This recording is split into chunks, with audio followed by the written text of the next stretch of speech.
अली गौहर बलोच साहब, आपकी तरफ आऊँगी। इवेंचुअली इलेक्शंस तो होने हैं 2 साल बाद, 3 साल बाद, और इलेक्शंस में लोगों ने डेफिनेटली यही देखना है कि उनकी जेब पे क्या फ़र्क पड़ा है, और अगर वो जेब पे मुस्तकिल बोझ ही पड़ा होगा तो वो 2 सिनेरियोज सामने आ सकते हैं। या तो वो इररिलेवेंट हो जाएंगे, वोटर टर्नआउट ही डाउन हो जाएगा, लोग मायूस होंगे, वोट ही नहीं डालेंगे, जो कि इट्सेल्फ बहुत बड़ा डिक्लाइन होगा पाकिस्तान के लिए। या फिर वो वोट डालेंगे और फिर वही रिपीट होगा जो पहले हुआ कि जिसके साथ सिंपैथी वोट चला गया है पीटीआई के साथ, वो लोग उन्हीं को फिर समझेंगे कि मुतबादिल यही है। आप लोगों के पास बहुत मौका है डिलीवर करने का, और बार बार एक वर्ड यूज़ होता है आपकी गवर्नमेंट के लिए कि आप लोग बड़े कंफर्टेबल हैं, एज सच कोई इशू नहीं है।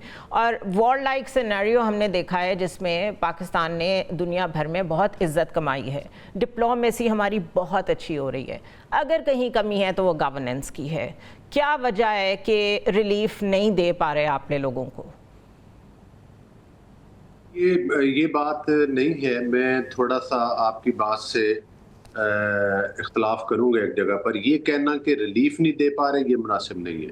मेरा ख्याल है कि अगर आप इस चीज़ पे नज़र दौड़ाएं कि जिन हालात में हमने गवर्नमेंट ली, उस वक्त महंगाई की शरह क्या थी, उस वक्त हमारे मुल्क को चैलेंजेस क्या क्या थे, उस वक्त हमारे मुल्क की सूरत हाल क्या क्या थी, तो उससे लेकर अब तक तो ज़मीन आसमान का फ़र्क है।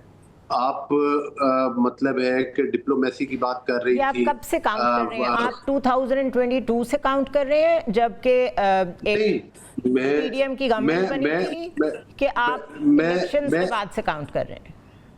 पीडीएम की गवर्नमेंट से लेकर आज तक की मैं बात कर रहा हूं। ओके। कि जब पीडीएम को गवर्नमेंट मिली, फिर उसके बाद निगरान हुकूमत आई, फिर उसके बाद ये गवर्नमेंट आई, तो बहुत बड़े चैलेंजेस थे। महंगाई एक बहुत बड़ा इशू था। आईएमएफ को खतूत लिखे जा रहे थे कि आप पाकिस्तान को कर्जा ना दे।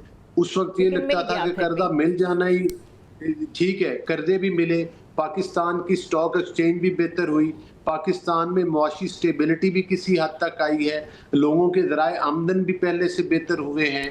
और इसके साथ साथ मुझे आप बता दें कहाँ बेहतर हुए हैं? जब महंगाई की शरह नीचे आई है, कारोबार का पहिया चलना शुरू हुआ है। स्टॉक एक्सचेंज में लोगों ने इन्वेस्टमेंट्स आप देख लें, वहां पर भी कई दफा नए नए रिकॉर्ड बने हैं स्टॉक एक्सचेंज के अंदर। और ख़ास तौर पर बैनुल अक़वामी लेवल के ऊपर, ख़ास तौर पर जिस हम जंगी हालात से नबज़ आज़मात है, जहाँ पर अल्लाह ताला के फजलो करम से हमारी अफवाज और हमारे मुल्क को जिस तरह से अल्लाह ताला ने फतह से हमकिनार किया, और मैं समझता हूँ कि आज आप देख लें कि खित्ते के अंदर अफगानिस्तान के साथ हमारे रिलेशन पहले से बेहतर हैं, अमेरिका के साथ तल्लुकात बेहतर हैं, चाइना पहले हमारा दोस्त है, मिडल ईस्ट को देख ले, इंडिया का जो बयानिया था पूरी दुनिया में बहुत बुरी तरह से पिटा है, और वो एक्सपोज हुए जिस तरह से कि वो एक उनकी हुकूमत जो है वो दहशतगर्दाना सारी बातें दुरुस्त हैं, उसमें वो पूरी आई टोटली सेकंड इट, लेकिन जो लोगों का बयानिया है उसका क्या करना है? स्टॉक एक्सचेंज ऊपर जाती है, एक ख़ास तबका है जिसको उसका फ़ायदा होता है। ग्रोथ रेट्स को जब आप लोग स्टैटिस्टिक्स में और नंबर्स में बताते हैं तो वो नंबर्स रिफ्लेक्ट अगर नहीं हो रहे हैं प्राइसेस में, लोगों की इनकम में, लोगों का जो ग्रोथ रेट है पर्सनल लेवल पे फैमिलीज़ का, अगर वो नहीं बढ़ रहा या मेंटेन नहीं हो रहा, जितने बिल्स आ रहे हैं ग्रोथ उतनी नहीं है, यानी कि आप वहीं के वहीं 10,000 कमाने वाला वहीं का वहीं है, 20,000 बिल आ रहा है, तो मैं कैसे मान जाऊं कि ये बेहतरी है? देखिए, बात ये है कि ये बिल्कुल 2013 से 18 तक जो गवर्नमेंट थी, नवाज शरीफ साहब ने उस वक्त आईएमएफ को बाय बाय कहा था। इस हुकूमत का भी टारगेट यही है कि ये आईएमएफ के चंगल से जो है वो निकला जाए, और जाहिर है उसी के लिए रिफॉर्म्स हो रही हैं, उसी के लिए मेहनत हो रही है। आप देखें कि पीआईए जैसा इदारा अगर आज हम प्राइवेटाइज करेंगे तो वो उसको अच्छी टर्म्स एंड कंडीशन पर करेंगे। गवर्नमेंट का काम जो है वो कारोबार करना नहीं है, लेकिन इदारों का जिस तरह से बुरकस निकला हुआ था, जिस तरह से पीटीआई के उस वक्त के वजीर जो थे, मिनिस्टर जो थे, वो उन्होंने जिस तरह से बयानात दिए थे पायलट्स के खिलाफ, वो भी ढका छुपा हुआ नहीं, और उसके बाद पीआईए के मजीद हालात खराब हुए। आज उसी पीआईए को स्टैंड किया, आज हमारा रेलवे का निज़ाम कदरे बेहतर हुआ है, तो और उसके भी बेशुमार जो सेक्टर हैं वो प्राइवेटाइजेशन की तरफ हम जा रहे हैं। तो मैं समझता हूँ कि गवर्नमेंट का फोकस है, पंजाब गवर्नमेंट का है, मरकजी गवर्नमेंट का है, बाकी सूबों में दायरा है, एक में फिर पार्टी की गवर्नमेंट है, वो अपने तौर पर अपने हालात बेहतरी की तरफ ले जा रहे होंगे और वो भी जवाब दें। पीटीआई के हालात देख लें सूबे में, सिर्फ आप बयानिए पे तो नहीं, अल्टीमेटली मैं ये समझता हूँ पॉलिटिकल वर्कर की हैसियत से ये बयानिए रोज रोज नहीं बोलेंगे, आपकी कारकर्दगी हमेशा बोलेगी। आपको बताना होगा कि जब आप गवर्नमेंट में थे, आपने कोई चैलेंजेस क्या थे और आपने क्या करके दिखाया।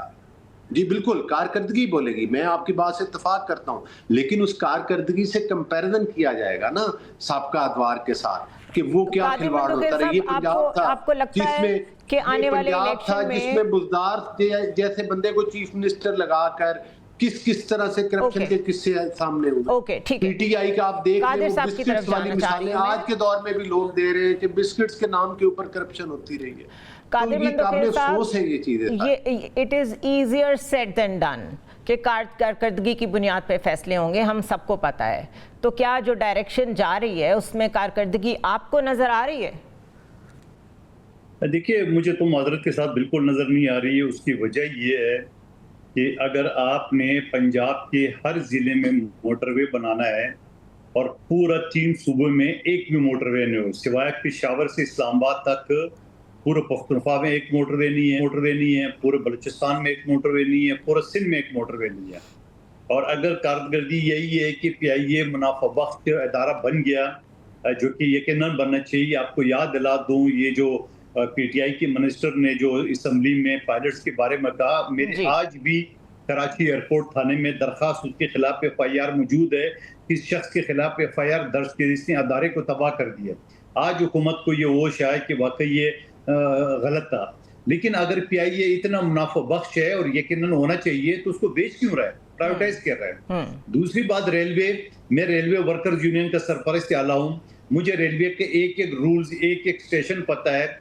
जो गोरे अंग्रेज ने स्टेशन बनाए थे, क्या एक स्टेशन भी मौजूदा या पिछली हुकूमतों ने बनाया?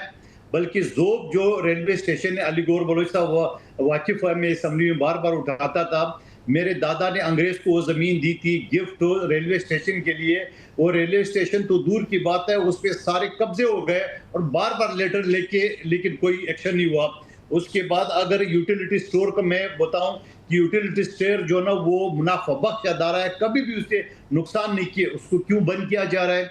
इसी तरह अली गौर बलोच साहब मेरे साथ कमेटी में थे, हमने 4 लाख मुलाजमीन को मुख्तलिफ अदारों को हमने रेगुलाइज किया है। वो जाके एक इनकी तोकीर शाह के जरिए, जो एक जज साहब इस्लामाबाद हाई कोर्ट के, उनके जरिए उसने सारे वो प्रोसीडिंग उड़ा दिए है। तो मैं ये समझ रहा हूँ कि अगर अदारे मुनाफा बख्श चल रहे हैं तो क्यों बेचा जा रहा है, क्यों बंद किया जा रहा है, क्यों लोगों का रोजगार जो है ना वो खत्म किया जा रहा है? तो मैं कैसे मानूं कि हुकूमत सही सुन के जा रही है? तो आपके ख्याल में आने वाला इलेक्शन अगर यही पेस रहती है डिलीवरी की तो क्या होगा? लोग तो बददिल हो जाएंगे, वो कहेंगे वोट डालें ना डालें बराबर है, मिलना तो कुछ भी नहीं है, यहाँ पे पीपल फ्रेंडली पॉलिसीज तो होती नहीं है, तो ये हम किस डायरेक्शन में जा रहे हैं?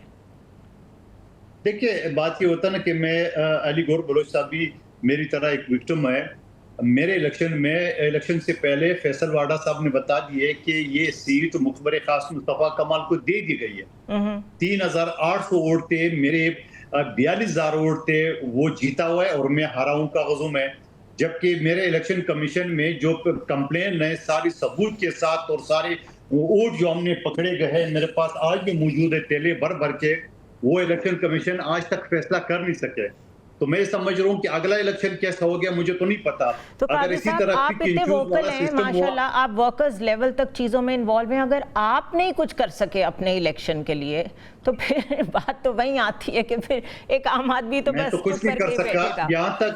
यहाँ तक मेरी मरहूम पार्टी के सेक्रेटरी जनरल सेनेटर ताज हैदर साहब ने FIR के लिए इलेक्शन कमीशन को लिखा है, सारे चीजें हमने बरामद की है वीडियो सबूत के साथ। इलेक्शन कमीशन आज तक उस पर फैसला नहीं कर सके और उल्टा मेरे खिलाफ FIR कट की, उसके तो मैंने परखचे उड़ा दिए FIR का, क्योंकि झूठा FIR एक स्कूल टीचर को जबरदस्ती पकड़ के MQM ने मेरे खिलाफ FIR काटा था, जो कि वो FIR जो है उल्टा उनके गले में पड़ गया। सवाल ये है कि अगर इसी तरह इलेक्शन होना है तो फिर मेहनत करने की जरूरत नहीं है, तैयार होगी इलेक्शन में कौन आएगा? Very valid point. Ali Gohar Baloch साहब, लास्ट वर्ड फ्रॉम यू। जो लेवल पर मुख्तलिफ लोगों के तफज़ात बिल्कुल हर दफा होते हैं, हर बार होते हैं। मैं ये फिर अलग कहानी है ये प्रोपोगंडा किया जाता है कि जो पीटीआई के लोग हैं मुतासर हुए। मैं खुद आपके सामने पीएमएल का मेरा 2100 का फर्क था, लेकिन एक्चुअली मैं 3500 से जीता हुआ। तो लेकिन मैंने लीगल रास्ता इख्तियार किया है और उसी पे फाइट कर रहे हैं, उसी पे यकीन करते हैं। जाहिर है कि निज़ाम में बेहतरी की गुंजाइश हर जगह पर होती है, लेकिन उसके लिए ज़रूरी है कि जो पॉलिटिकल ताकतें हैं वो आपस में बैठे, वो बैठकर नेगोशिएट, ना कि आप जेल में बैठ के भी ये बयान दें कि मैं एस्टेब्लिशमेंट से बात करूंगा, फिर कोई चोर दरवाजा ढूंढे, फिर कोई नया आरटीएस सिस्टम ढूंढे। तो मेरा ख्याल है कि सियासी पार्टीज को ही आपस में बैठ के गुफ्तशनीद करेंगी तो रास्ते निकलेंगे और निज़ाम में बेहतरी है। बहुत शुक्रिया जिस निज़ाम की हम शिकायत करते हैं, मंडोखेल साहब, थैंक यू सो मच। अगर हमारे वो लोग जो सियासतदान हैं अगर वो इतने हेल्पलेस हैं तो फिर मेरे पास तो क्वेश्चंस ख़त्म हो गए हैं कि हमने फिर सवाल किससे करना है। लेकिन हकीकत ये है कि जब तक गवर्नेंस ठीक नहीं होगी, जब तक आम आदमी सेटिस्फाइड नहीं होगा कि कम से कम वो बच्चों की फ़ीस, अपने वालदैन की, या घर में कोई बीमार है उसकी दवा, अपनी ग्रोसरी, अपनी जो बेसिक चीज़ें हैं, इतनी बेसिक चीज़ें, इसके बगैर कोई कैसे रह सकता है? कम से कम जब तक वो अफोर्ड नहीं कर पाएगा, हम स्टेबिलिटी नहीं मानेंगे, चाहे स्टॉक एक्सचेंज रिकॉर्ड्स ब्रेक कर रही हो, चाहे जो मर्जी इंडिकेटर्स गवर्नमेंट हमें बता रही हो। और ये जो ब्लेम शिफ्टिंग है कि 2 साल पहले अगर आप देखें तो नंबर्स ये कहते थे फलानी गवर्नमेंट का ये किया हुआ है जो हम अभी तक भुगत रहे हैं। जब इलेक्शन आएगा तो पीपल वोंट बी बॉदर्ड कि आपके पास रिबटल क्या था, आपके पास जवाब क्या था। उन्होंने सिंपल देखना है कि उनके किचन पे, उनकी पॉकेट पे, उनके घर पे क्या असरात पड़े हैं। जिस दिन पाकिस्तान में कंपटीशन गवर्नेंस का हो गया, उस दिन मेरे ख्याल है बेहतरी एक्सपेक्ट करनी चाहिए।